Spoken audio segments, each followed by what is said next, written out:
whale won't leave the boat alone. Then they realize she's taking them somewhere.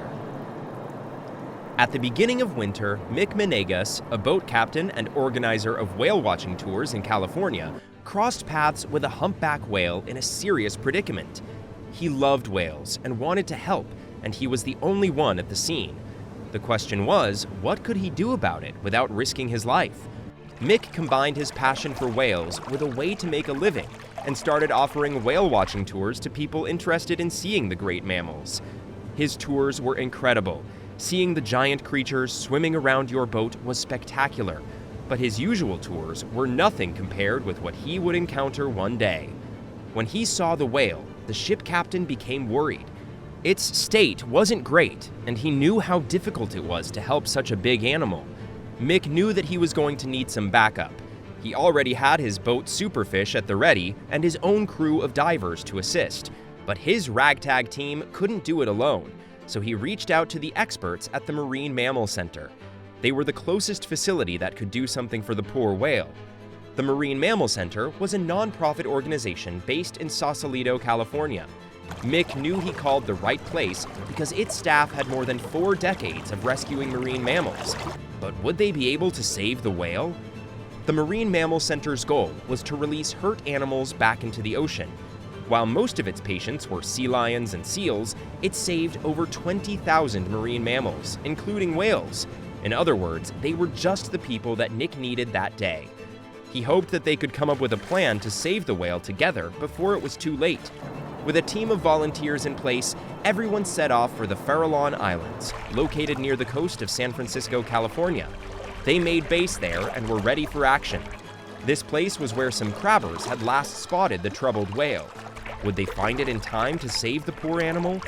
Once there, the team saw that they were dealing with a 50-foot humpback whale floating near the surface. Evidently, the whale had been taking what should have been a normal migratory route from Baja California to the coastline of Northern California. However, something wasn't quite right, and they had to do something about it. This wasn't supposed to happen. Ordinarily, a marine mammal like this would only remain at the surface for a moment to catch a breath. What was going on? Lead diver James Mosquito and the rest of the rescuers knew that this whale was in trouble, but what could they do to save her? Could the animal become aggressive toward them? Apparently, the whale had been caught in something known as blue steel, an incredibly strong rope used by fishermen. In this case, the crabbers had used it to attach traps to buoys at the bottom of the ocean. For the whale, however, it was quite harmful. The roughly 250-foot-long ropes were used for crab traps on the ocean floor, and they were taking a toll on the humpback whale. She became so tangled up in the blue steel that she'd lost almost all mobility. Something had to be done. James felt a connection to the trapped mammal right away. In fact, he noticed that whenever the animal peeked above the water's surface, she appeared to be asking for help. Somehow, the poor humpback whale knew help was on the way. The mammal came up to breathe. It put its eye above the surface and looked at James and the crew as if asking for help. As the divers closed in, they were able to see just how much pain the whale must have been in. The more she struggled, the worse her predicament became. There was little time to help the whale survive the fight for her life. James and a few crew members dove as deep as possible to see what could be done beneath the surface. That was when they realized the situation was even worse than they thought. James's heart sank when he saw all the lines wrapped around the whale. James and his crew didn't think they were able to save it. Not only did the divers notice the rump twisting around her tail, but the line was running through the whale's mouth. Worse, she was constantly dragged down by the weight of a 3,000-pound anchor pin. All she could do was try to keep her blowhole above the surface. Gentle as she was, the divers still had to be careful. Even a strong flick of the creature's tail could have done some serious damage. As dangerous and as stressful as the task was, compassion led the way. What followed were 5 long hours of attempting to rescue the whale. All the while, she remained remarkably calm. Finally, after so much delicate and hard work, she was free. The most remarkable was yet to come. James suddenly had the whale coming right at him. It was like a slow-moving bus. It stopped 6 inches away from his chest and then nudged him forward like your dog does when he wants to be pet. This was no coincidence. Clearly, the whale knew exactly what she was doing. It turned on its eyes, locked her left eye to her savior, and looked at him. James started petting her again, so it was definitely a display of affection. It was like she was saying thank you. Mick, James, and the other rescuers had all the reasons to be proud of what they had pulled off. In fact, the Marine Mammal Center called it the first successful attempt on the West Coast to free an entangled humpback. That whale knew that the divers were only there to help. It's like they were reading each other's minds. But this wasn't the first time researchers had a startling encounter with these giants of the deep.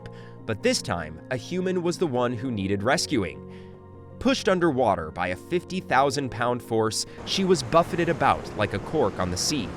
The whale's nudges became more urgent as her colleagues watched in horror from the boat. For those terrible 20 minutes, Nan was helpless and completely at the giant creature's mercy as he tumbled her over and over. But the reason for the whale's behavior was about to make Nan's situation so much worse. As a young girl, Nan Hauser had always dreamed of working in the water with dolphins and whales, but her terrible seasickness and fear of the ocean made her career in marine biology seem very unlikely. When she turned 13, she saw the video of a dolphin culling that changed everything. Instead of worrying about popularity like other girls her age, she made a dramatic decision that would change her life. As so many people do, Nan put her dreams aside. Instead of pursuing marine biology, she chose a more practical career path. She would go to college and become a nurse. But although Nan found immense fulfillment in helping people, she just couldn't shake the inexorable call of the sea. When Nan was in her 30s, she took a leap of faith.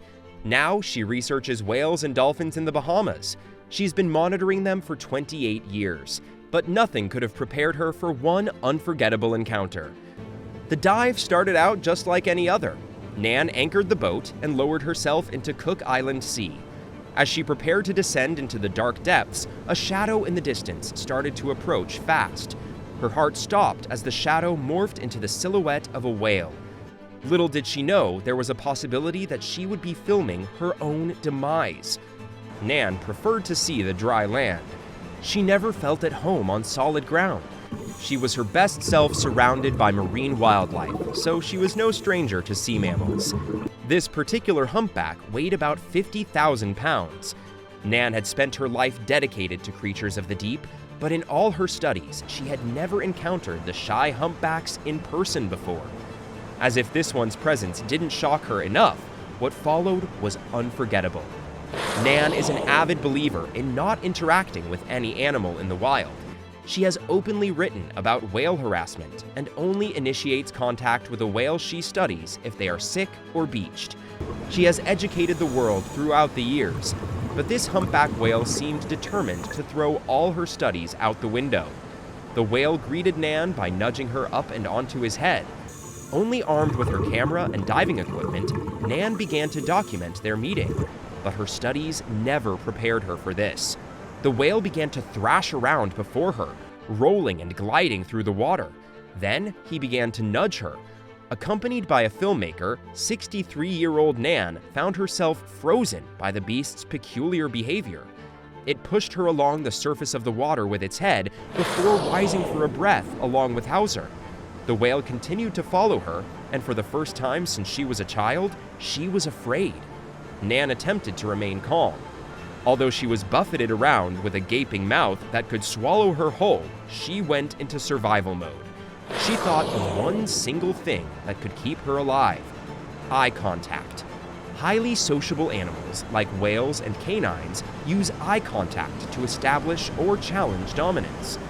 Up against a giant, this single response was all she could think of, but that didn't stop this beast from pushing her further from her crew and the boat. On multiple occasions, Nan attempted to get back to her vessel, but on each attempt, she was interrupted by the humpback. The seed of fear began to sprout. Her crew members, originally filming for a documentary, waited anxiously, fearing they would capture the end of the legend. Nan was as far from her comfort zone as she could be, but something else was keeping an eye on her. Just as a second whale appeared out of nowhere, slapping its tail along the surface of the water, Nan spun around. One whale acting peculiar was rare enough. Similar behavior in a second was even more troubling. A third figure began to take shape in the distance, but this dark shadow didn't bob up and down like the humpbacks. This menacing monster swayed from side to side, a horrifying characteristic of one particular sea creature. Nan couldn't deny the truth. As a marine expert, she knew the shape of a shark when she saw one, but this wasn't your average shark. This was the second deadliest sea animal to attack humans, and a common nightmare among surfers and divers alike, and the oceanic predator was coming straight for her at speed. The tiger shark is one of the most feared animals for swimmers and aquatic life, weighing up to a ton and spanning up to 25 feet. This ruthless hunter is notorious for its determination. Unlike other sharks that take just a taster bite before abandoning their victim, the tiger shark will continue to attack the same prey until the bitter end. Nan swam with more force than she ever had before, but the whale continued to block her. Nan finally broke free, and she and her cameraman pushed every muscle of their bodies as they made their way back to the vessel, glancing over their shoulders constantly. She took a deep breath as her hand hit the solid boat. Arms and legs flailed as the crew dragged them from likely peril. Nan lay on her back, staring at the blue sky. Was she dreaming? Because something just didn't add up. Like elephants, humpback whales tend to stick together and even protect one another's young, but protecting humans seemed unfathomable, especially as they were poached to near extinction just 45 years ago. Thanks to people like Nan, who have dedicated their lives to protecting these animals, humpbacks may soon be removed from the federal endangered species list. But one question remains. Nan has admitted her own awe and wonder regarding the encounter. I'm a scientist, and if anyone told me this story, I wouldn't believe it. Her encounter has gone viral, leaving scientists around the world speechless. She hopes the video will continue to spread awareness regarding the complexity of these mysterious creatures. The humpback whale had been trying to warn her about the shark.